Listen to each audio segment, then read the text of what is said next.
Hi everyone, Mark from Go Fast Hobbies and Raceway. Today on Tech Tip Tuesday, we're going to talk about the difference between a big bore spring and a small bore spring and using them on a small bore shock.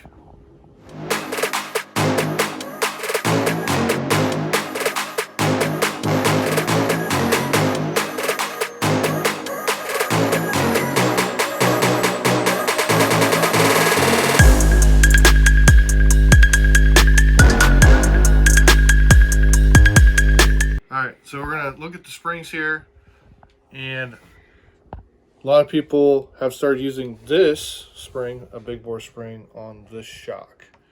Why is that? So we're going to talk about the difference of the two springs and the advantage and disadvantage of running the big bore spring on a small bore shock versus the regular size spring on a small bore shock. If you get like a 6 pound spring and a six pound spring, big bore spring, and a 6 pound um, normal size spring, the big difference is the rebound. The bigger spring, there's not as much rebound as there is with the smaller spring. Um, Hopefully that makes sense. Mainly because of the diameter of the spring, circumference of the circle. And the coils are obviously a little bit different too on all the springs, depending on the manufacturer. They're coiled a little bit different.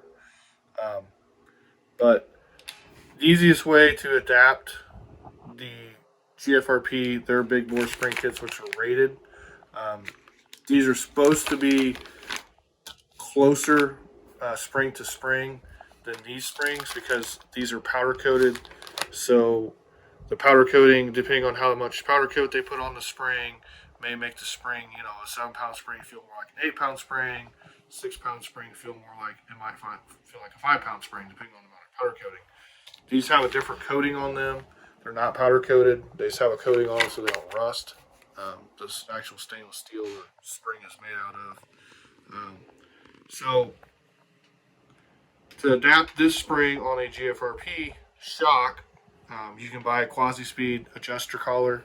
It's a 6400, and you would just remove the original one that would came with the shock and install that.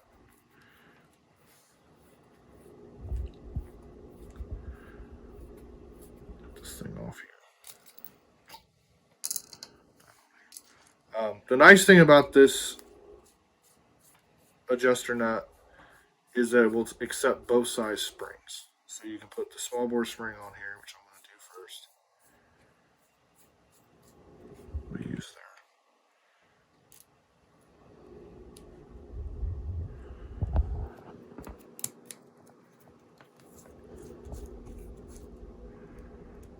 And it seats on the first seat, if you can see that in there. So then what we'll do here is we'll take this off. We're actually going to use cross some of these here. The Custom Works spring bucket. Their spring on this shock.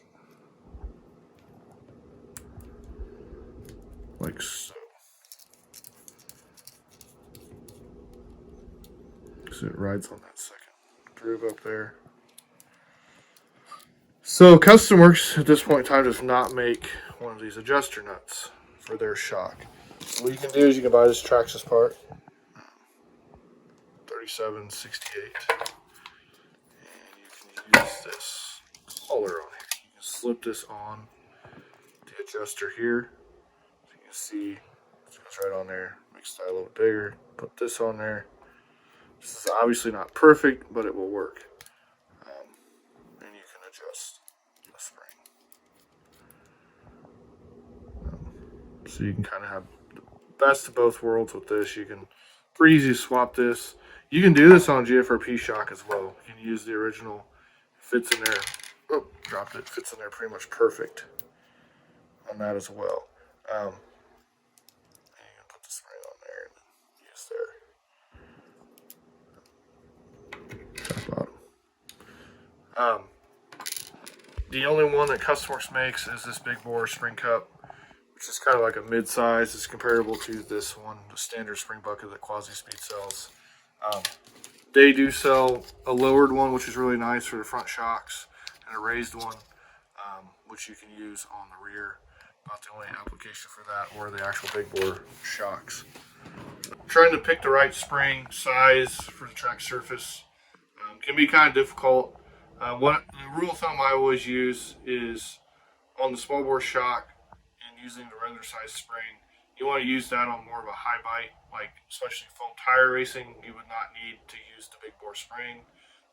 Really don't see that really for many applications. Maybe in the rear if the track is extremely rough. Like I said, the rebound of it is more of what you're going after, is less rebound with the same amount of compression ratio, which would give you your poundage for the spring. Um, the rubber tire stuff's kind of different. Some guys like to use a spring on a higher bike track that doesn't have the rebound like the big bore spring to kind of dampen the car more. And especially on the lower bite surfaces, this works really well. It's kind of the best of both worlds, having the spring that just doesn't have the rebound, and then having the shock being built dead, so the car has more. I guess the car stays flatter, it stays more into the track. You gain more traction doing it that way. So hopefully this helps you guys out, makes some sense, gives you some good tips for tuning your shocks and your springs.